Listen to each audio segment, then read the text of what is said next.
যোৱাকালি অসমৰ মুখ্যমন্ত্ৰীয়ে সমগ্ৰ অসমৰ নাৰী সত্তাৰ প্ৰতি যিটো শালীনতা ভংগৰ এটা সাংঘাতিক নাৰীসকলৰ বিৰুদ্ধে অভিযোগ আনিছে। পঞ্চায়ত নিৰ্বাচনত ভোটৰ আশাত ভাষণ দিবলৈ গৈ আমাৰ 15 বছৰীয়া কংগ্ৰেছৰ শাসনকালত হাজাৰ হাজাৰ অসমৰ মহিলাই বিভিন্ন চাকৰিত নিযুক্তি পাইছিল। APSC চাকৰিত বহু মহিলাই 15 বছৰত নিযুক্তি পাইছিল। নাৰ্ছৰ চাকৰিত নিযুক্তি পাইছিল। আশা কৰ্মী, অংগনাবাদী কৰ্মীত নিযুক্তি পাইছিল। স্কুলৰ শিক্ষয়িত্ৰী চাকৰিত নিযুক্তি পাইছিল। মহাবিদ্যালয়, বিশ্ববিদ্যালয় চাকৰিত নিযুক্তি পাইছিল। কালি মুখ্যমন্ত্ৰীয়ে কৈছে যিটো দুহাৰিবৰ কাৰণেও চিন্তাৰ বিষয় যে অসমীয়া যুৱতীয়ে কংগ্ৰেছৰ দিনত চাকৰি ল'বৰ কাৰণে সতীত্ব হেৰুৱাবলগীয়া হৈছিল। আমাৰ 2001 চনৰ পৰা 16 চনৰ ভিতৰত যিসকল যুৱতীয়ে চাকৰি লৈছিলে তাৰ বহুত এতিয়া বিবাহিত হ'ল, স্বামী আছে, বহুতৰ সতি সন্ততি আছে। আজি আমাৰ দিনত চাকৰি পোৱা, নিযুক্তি পোৱা বিশ্ববিদ্যালয়, মহাবিদ্যালয়, শিক্ষয়িত্ৰী, ডক্টৰ, ইঞ্জিনিয়াৰ, স্কুলৰ শিক্ষয়িত্ৰী, অংগনাবাদী কৰ্মী, আশা কৰ্মী, নাৰ্ছ, এই সকলোগৰাকী কংগ্ৰেছৰ দিনত চাকৰি পোৱা মহিলাক সমাজৰ সন্মুখত, নিজৰ পৰিয়ালৰ সন্মুখত, নিজৰ স্বামী আৰু ল'ৰা ছোৱালীৰ সন্মুখত হিমন্ত বিশ্ব শৰ্মাই এই নিম্ন ৰুচিসম্পন্ন তেওঁৰ মন্তব্যৰ কাৰণে যি ধৰণে হেয় প্ৰতিপন্ন কৰিছে, যি ধৰণে লাঞ্ছিত কৰিছে, এইটো মই তীব্ৰ ভাষাৰে গৰিহণা দিয়াই কেৱল নহয়। যদি 24 ঘণ্টাৰ ভিতৰত হিমন্ত বিশ্ব শৰ্মাই অসমীয়া কৰ্মৰত মহিলাৰ প্ৰতি কৰা এই অপমানসূচক মন্তব্য, যাৰ কাৰণে তেওঁলোকৰ বিৰুদ্ধে সমাজত আৰু নিজৰ জীৱনত এটা অবিশ্বাস আৰু সন্দেহৰ বাতাবৰণ তেওঁ সৃষ্টি কৰিব বিচাৰিছে যে কংগ্ৰেছৰ দিনত চাকৰি ল'বলৈ যাওঁতে তেওঁলোকে সতীত্ব হৰণ হৈছিল। এই কথাটো যদি 24 ঘণ্টাৰ ভিতৰত মুখ্যমন্ত্ৰীয়ে ৰাজহুৱাকে ক্ষমা নিবিচাৰে, আমাৰ অসম প্ৰদেশ কংগ্ৰেছ কমিটিৰ আমাৰ এটা শাখা সংগঠন মহিলা কংগ্ৰেছ কমিটিক মই নিৰ্দেশ দিম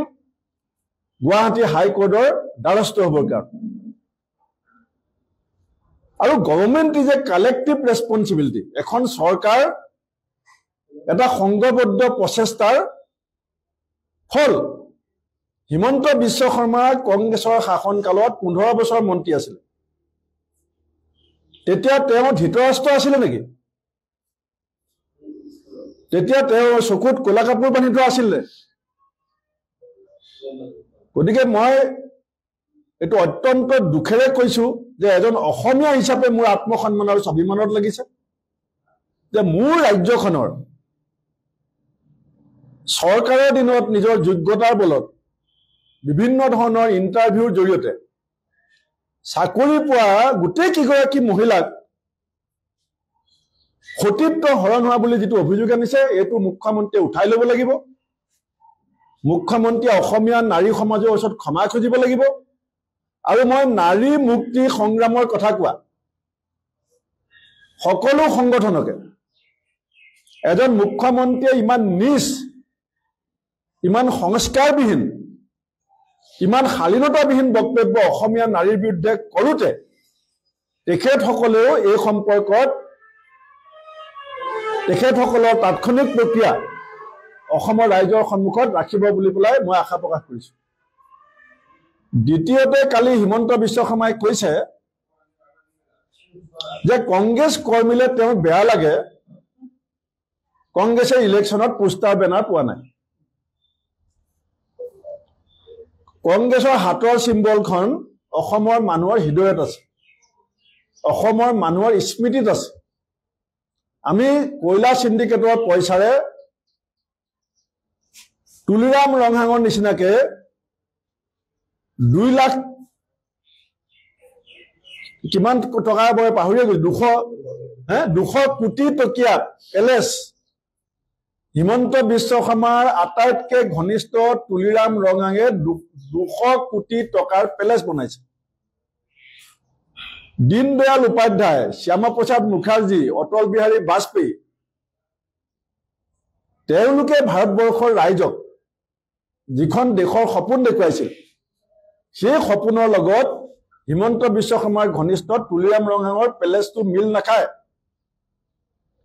বিজেপিৰ ৰাজ্যিক সভাপতি দিলীপ শইকীয়াই বাৰে বাৰে বিজেপি যে পাৰ্টি উইথ ডিফাৰেন্স এটা সংস্কাৰপূৰ্ণ বিজেপি দলৰ এজন নেতা তুলিৰাম ৰংহাঙৰ পেলেচটো মিল খায় নে নাখায় এইটো আজি ৰাতিপুৱা এক্স হেণ্ডেল যোগে মই নৰেন্দ্ৰ মোদী ডাঙৰীয়াক আহ্বান জনাইছিলোঁ যে নৰেন্দ্ৰ মোদী ডাঙৰীয়াই তুলিৰাম ৰংহাঙৰ পেলেচটো সম্পৰ্কত অসমৰ ৰাইজক এটা প্ৰত্যুত্তৰ দিব লাগে আমাৰ দলৰ কৰ্মীয়ে পোষ্টাৰ বেনাৰ নেপোৱাৰ কাৰণে তেওঁৰ বেয়া লাগিছে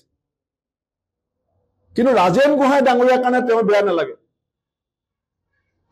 সিদ্ধাৰ্থ ভট্টাচাৰ্যৰ কাৰণে হিমন্ত বিশ্ব শৰ্মাৰ বেয়া নালাগে তেওঁৰ লগত থকা দাদা ব্ৰিগেডৰ মানুহকেইজনক বাদ দি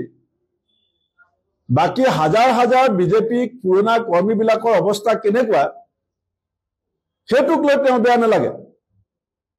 কাৰণ তেওঁ দেহে মনে কায়ে বাক্যে বিজেপি হ'ব পৰা নাই নহলে তেওঁ ক'লেহেঁতেন যে বিজেপিৰ পুৰণা কৰ্মীবিলাকক লৈ ৰাজেন গোহাঁই ডাঙৰীয়াক লৈ সিদ্ধাৰ্থ ভট্ট ডাঙৰীয়াক লৈ তেওঁ চিন্তিত তেওঁ দুখ লাগে সেইকাৰণে বন্ধুসকল আজি এই কথা মই স্পষ্ট কৰি দিছোঁ যে অসমীয়া নাৰী জাতিৰ সন্মুখত মুখ্যমন্ত্ৰীয়ে যিটো শালীনতা ভংগ কৰি তেওঁলোকক পৰিয়ালৰ সন্মুখত হেয় প্ৰতিপন্ন কৰিবৰ কাৰণে সমাজত তেওঁলোকৰ প্ৰতি এটা অবিশ্বাস আৰু সন্দেহৰ বাতাবৰণ সৃষ্টি কৰিবৰ কাৰণে 15 বছৰে কংগ্ৰেছৰ দিনত চাকৰি পোৱা 15 বছৰে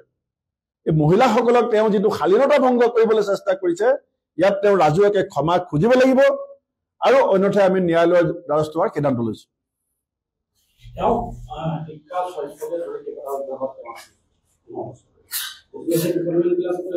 সেইকাৰণে মই কৈছো হিমন্ত বিশ্ব শৰ্মা কংগ্ৰেছ চৰকাৰত 15 বছৰ মন্ত্ৰী আছিল সেই সময়ত যিমান নিযুক্তি হৈছে সেইটো গোটেই চৰকাৰখনৰ সংঘবদ্ধ এতিয়া অজন্তা নেওগ ডাঙৰীয়ানী ছ'চিয়েল মিডিয়া ডিপাৰ্টমেণ্টৰ মন্ত্ৰী আছিলে তেতিয়া হাজাৰ হাজাৰ অংগনাবাদী অকল মোৰ বিহপুৰীয়া সমষ্টিত 600টা অংগনাবাদী চেণ্টাৰ আহিছিলে 600টা চেণ্টাৰ আহিছিলে তাৰমানে 600টা চেণ্টাৰত নিযুক্ত হোৱা প্ৰতিগৰাকী মহিলাৰ সতীত্ব হৰণ হৈছে এই কথা হিমন্ত বিশ্ব শৰ্মাই ক'ব বিচাৰিছে সেই সময়ত হাজাৰ হাজাৰ টেটৰ শিক্ষয়িত্ৰী নিযুক্তি হৈছিলে আমাৰ পৰিয়ালৰ বহুত মহিলা কলেজত ইউনিভাৰ্চিটিত এচিএছত নিযুক্তি পাইছিলে এই প্ৰত্যেকগৰাকী মহিলাৰ সতীত্ব হৰণ হৈছে বুলি এগৰাকী ৰাজ্যখনৰ মুখ্যমন্ত্ৰীয়ে এনেকে ৰাজহুৱাকে কৈ যি ধৰণৰ জাতিটোৰ প্ৰতি এটা কলংক তেওঁ জাপি দিব বিচাৰিছে জাতিটোৰ বিৰুদ্ধে এইটো আমি ইমান সহজে মানি ল'ব নোৱাৰো আৰু কোনো সচেতন ব্যক্তিয়ে কোনো মহিলাই এই কথা মানি ল'ব নোৱাৰে ইয়াৰ প্ৰত্যুত্তৰটো তেওঁ পঞ্চায়ত নিৰ্বাচনতটো পাবই কিন্তু ক্ষমা যদি নোখোজে উঠাই যদি নলয় আমি 48 ঘণ্টাৰ পিছত ন্যায়ালয়ৰ দ্বাৰস্থ হ'ম ধন্যবাদ